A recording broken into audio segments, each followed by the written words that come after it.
Hello guys, eto, nandito po muli ako for the so many years na hindi ako nag-vlog. Ito po ay gagawin ko para po sa isa naming gawain. Yan. Garni nga pala ang paggawa ng sun visor. Ano po mga kailangan natin? Una, lapis o pwedeng kaya namang ballpen. Tapos, dapat po may ruler, gunting, at ito po yung ating pinaka-major na, kumbaga sa pagkain, ay ingredients. Yan. Ari po yung, kung tawagin ay, foam sheet. Yan. Isang kulay pink at isang kulay asul. Bakit po? Maganda po kasi pag may combination ng kulay. Pwede po naman pareho ding pink o kaya pareho ding asul o ibang kulay na gusto ninyo. Gusto ko lamang po ay mayroon siyang kombinasyon. Ay saan galing nabibili? Alang pa sa Mercury o alam niyo na kung saan. Ay di sa school supplies. Okay. Huwag po natin gawing komplikado. Ito po ay gagawin natin for presentation purposes. Yung parang naglalaro lang kayo. Ang dali-dali po pala. Okay, ito po ang first step. Ay, bago ko malimutan, kailangan po pala ng plato. Isang malaki, pwede, mas magandang malaki o maliit. Bakit? Anong advantage? Pag malaki po, maganda po yung kanyang magiging bilog ng kanyang palong. Pag maliit, maliit lamang ang magiging palong niya doon sa pinaka-sun visor niya. Okay, bali po yan, ha? Kompleto na po ang ating requirements. Paano gawin? Eh di manood kayo. Unahin po natin itong panglagay po sa ating ulo. Yan. Ari nga po pala ay ruler, kaya may mga gitling-gitling, ito'y ginagamit, hindi lamang pangguhit. Ari po ay ilang sentimeter. Yan. Siya po ay 200. Atin po siyang babahaginin sa 4 para makita ninyo kung bakit ko binahagi sa 4. Yan. Ano po ba ang kunito? Eh i-divide mo ng sa 4 ang 200, di tig 50. Yun. 50 cm. 50 cm. 50 cm. Okay. Yan po yan. Dito naman sa Batangas, sa kabila. Ganyan din ang gagawin natin. Okay. 50 cm. 50 cm. 50 plus 50, di 100. Plus 50, yan. Okay, nagamit na natin yung kanyang centimeter. Anong gagawin sunod? Eh di manood kayo. Ating pong guguhitan. Yan. Ito po ay likod ng ating foam sheet, ha. Huwag po kayo dito magsusukat at napakahirap gawin o guhitan. Kaya dito po mas maganda sa likod. Yan. Ating pong guguhitin ng garne. Ha? Para lang po kayo naglalaro. At saka pag ginawa nyo ito, huwag po kayong may problema, may tang-ulo. Gawin nyo ito ng kayo ay parang feel ang oras nyo. Yung oras nyo ay parang maggawa nito. Yan. Pagkatapos nyan, eto, atin na po siyang gugupitin. Ito po sa kulay pink o kahit anong kulay. Yan.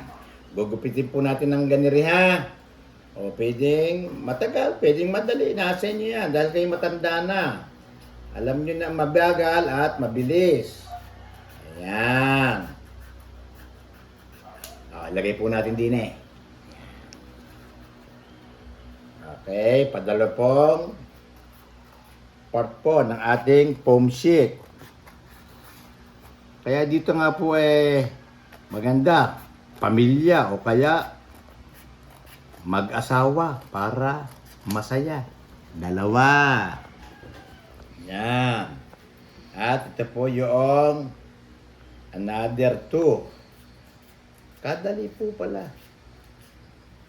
Hindi po ito yung mabilisan pero ang hirap naman. Nilagyan ko lang ng technique. Yan po, yun ha. Yan po yung ginamit natin sa isang foam sheet. Eto, Dito naman po tayo sa kulay blue.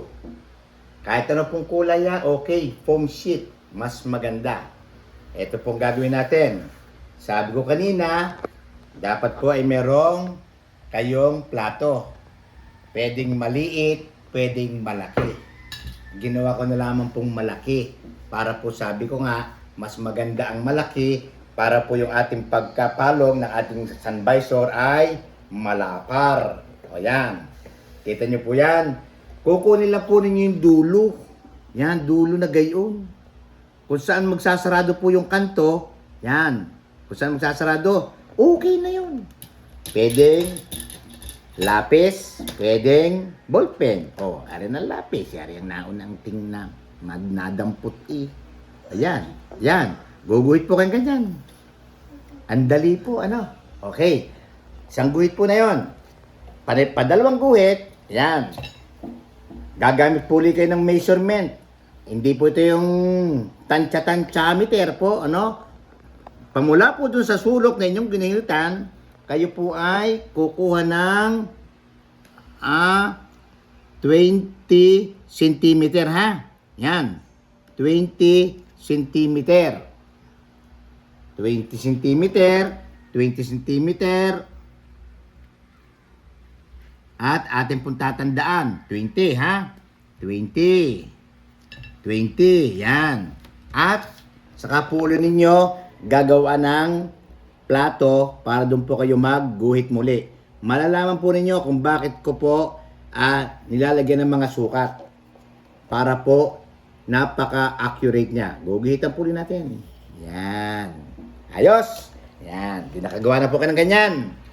Pagkatapos po, dito naman po, sa parting katabi nito, kukunin po muna po pala ninyo ang gitna nito. Ilan po? Ito, gitna nito ha. Ilan pong centimeter are? Ari po ay 300. Ano gang kalahati ng 300? Di 150. Ayan, kukunin nyo po yung 150. Yun po, 150. Tapos ari po, kunin po ninyo yung 150. At ating pong guhitan. Yan. Ibig sabihin, nahati na po natin yan. Ito pong isang ito po yung panlagay natin sa palong. Kaya makikita po nyo pag ito natapos na. Okay, tapos na tayo din sa isang portion ha, na ginamit ng plato. Ito naman, doon sa taas ng portion ng kalahati. Kukuha po tayo dito ng, pamula sa dulo ng, ito po ha, 50 centimeter. 50 cm, ano ha? Dito rin sa dulo, 50 cm. Okay? Yan, may tanda. May tanda. Anong gagawin natin sunod? Kukunin po natin yung platong ginamit din eh. Huwag niyong gagamitin din malaki, tapos din maliit. Ay inako, ay kagulo.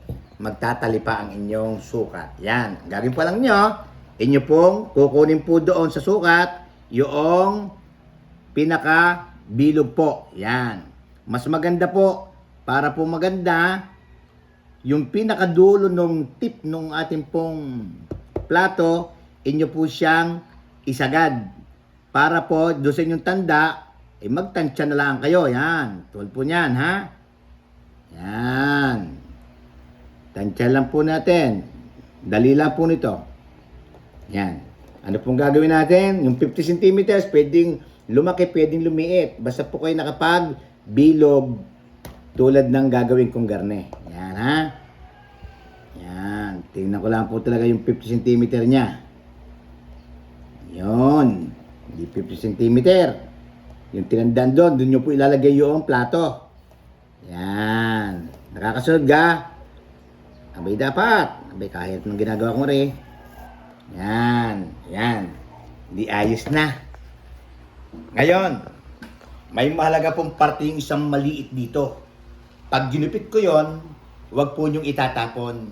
Kita nyo garing ginawang din eh. Yan. Nauna kong ginawa. Ngayon po, digay ari ating ginupit kanina.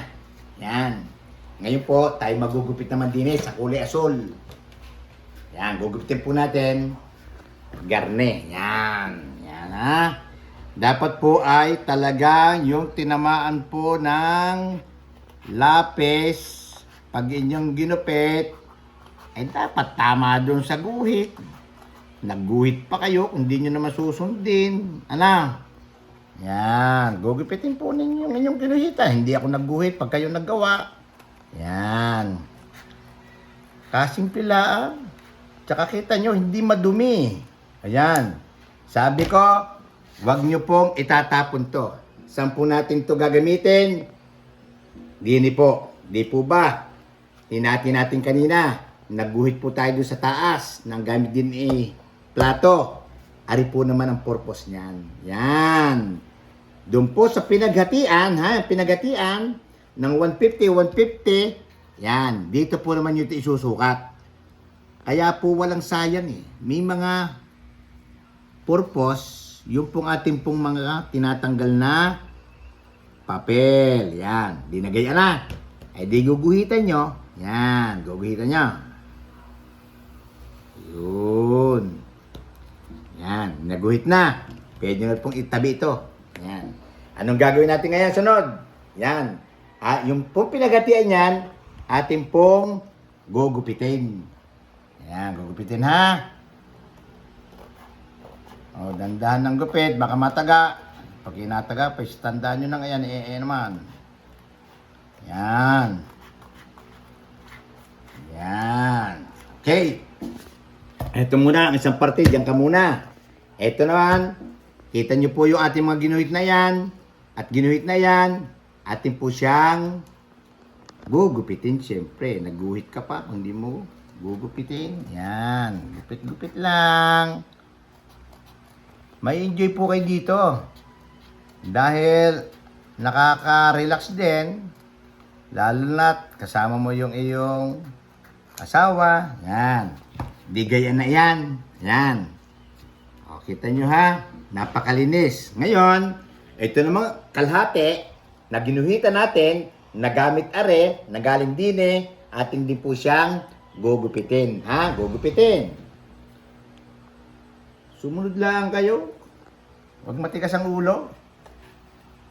Baka kayo para hindi kayo maligaw sa inyong gagawin. Yan.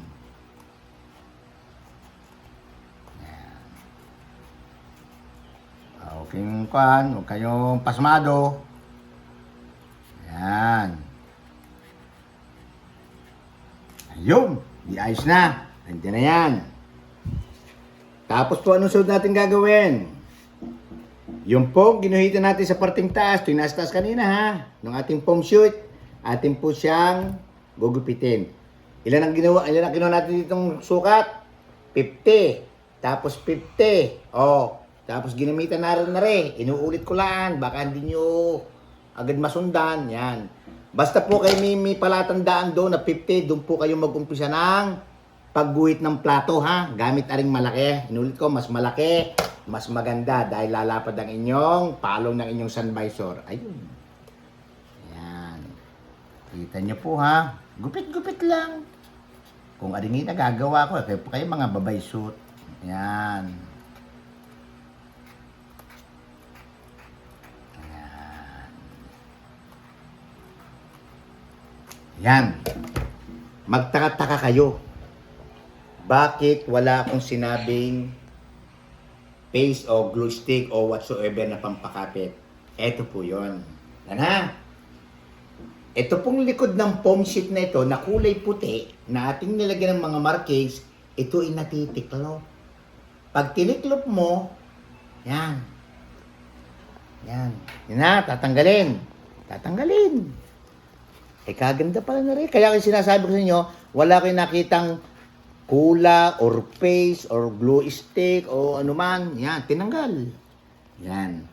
Kasimple. Anong susunod gagawin? Digi ako may dalawang guhit din eh. Yun po ang pinaka-markings para po ito inyong idikit. Yan. Yan ha. O yan. Meron naman kayong ginuhit diyan eh. Hindi ako nagguhit pag kayo naggawa. Yan. Inyo po lang ipapatong ng garne. Yan ha. Yan. Nang ganyan. O ha? O ba?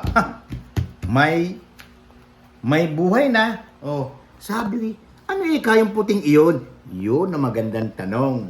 Ang gagawin nyo ngayon diyan ay simple lang ha. Kita mo, ito lang ang ating nagagamit na basura. At aring dalawang ariin nagkaroon pa ng buhay. Ang gagawin po natin diyan ay ating pong gugupitin. Huwag po kayong lalampas doon sa kulay asol. Ha? May kulay na yan. Yan. Gugupit po kayo ng garne. Yan, gugupitin nyo. Hanggang doon lang po sa may kulay blue na hangganan. Yan. O, yan. Pwede pong malalapad, pwede hindi. Pero mas maganda po yung kasarapan lang. Yan, ganyan pong, mga sabihin nating mga half inch. Yan, ganyan lang po. Yan. Tuwid-tuwid lang. Kaya nga sabi nga dito, may excite nga kayo pag naggawa nito eh. Yan. Kung gusto nyo pong mas malimit, okay lang. Nasa inyo po yun. Gusto ko lang ganing kalalapad. Mga half inch yan. Half inch yan. Pero depende po sa inyo. Kung gusto nyo 1/4 inch, di marami kayong garning paggugupitin. Yan. Ganyan lamang. Yan. Okay? Okay. Dyan muna siya. Anong gagawin natin? Inyo pong itong yan, gaganyanin po ninyo. Yan, gaganyanin ha. Yan, inyong tutupiin. Yan. Susunod po naman yan dahil may control. Ito pong isa nating ipinatong. Yan. Ganyan lamang pong kasimple. Yan, malapit na po agad matapos tayo. Yan. Hindi po napakahirap gawin. Nakaka-excite pa nga ho eh.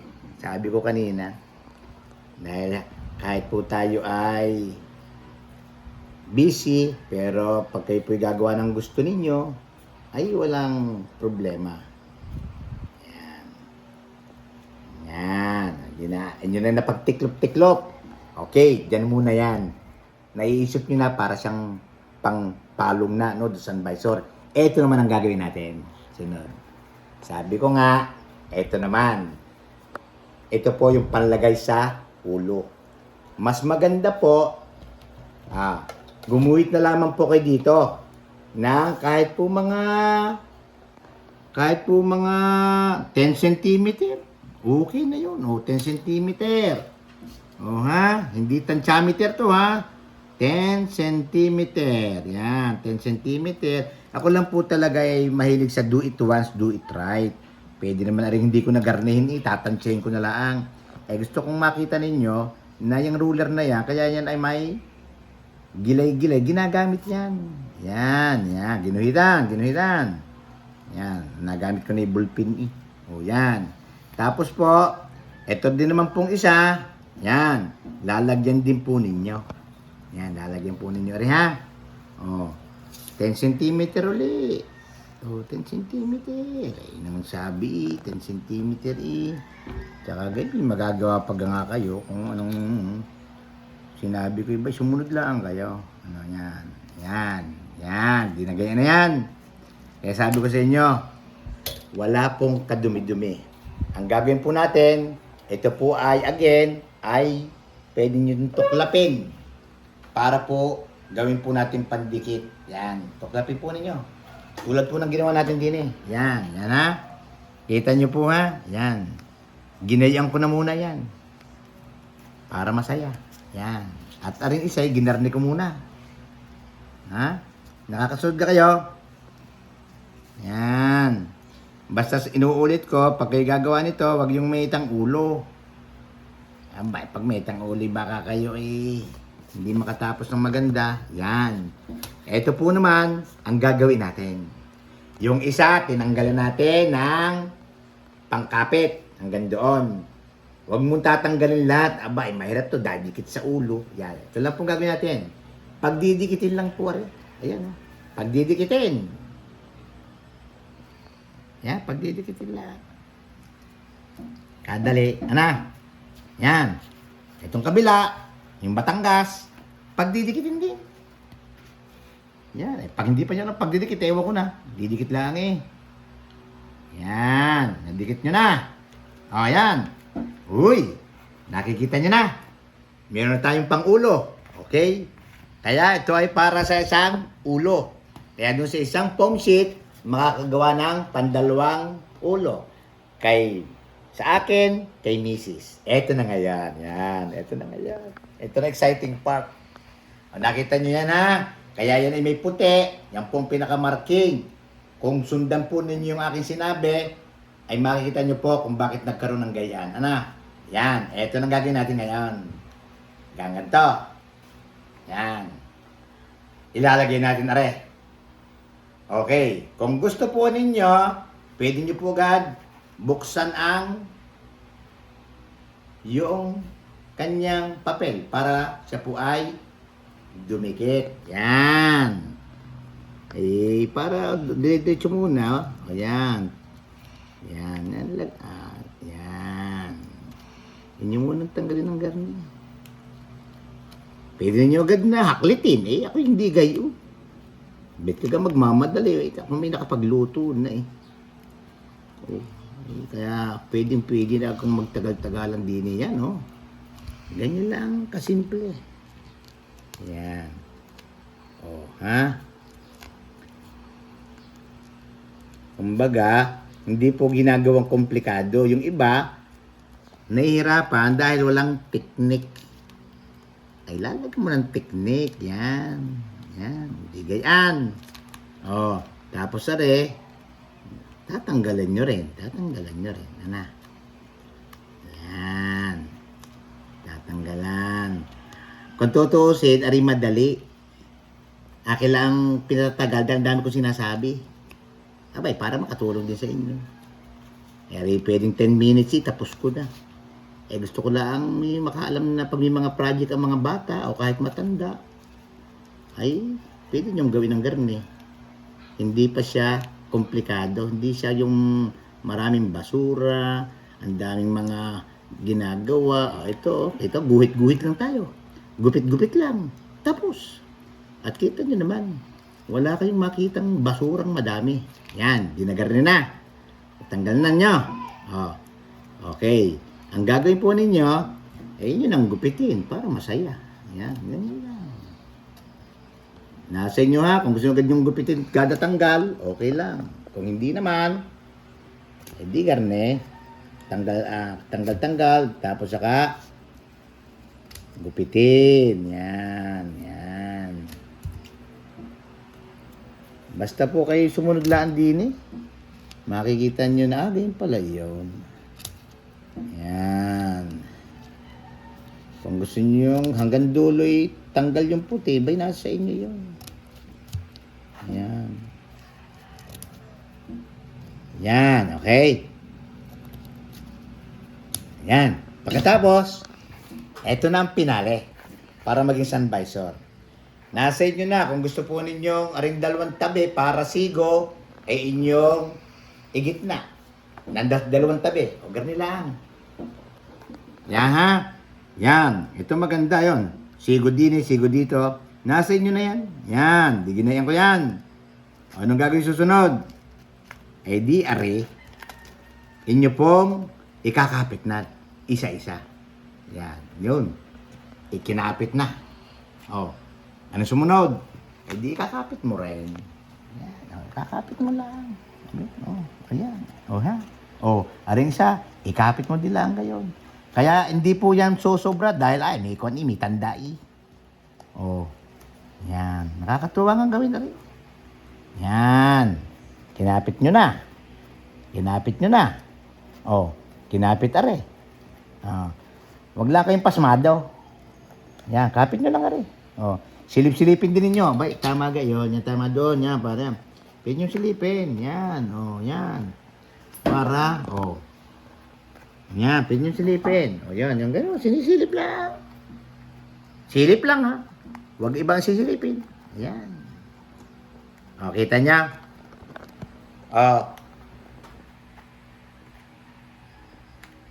Ayan na. Yan na yung ating sun visor. Napakasimple. Okay. Eto na. Pwede ko nang isukat. Yan. Ganto. Pag Okay ka? Ayos!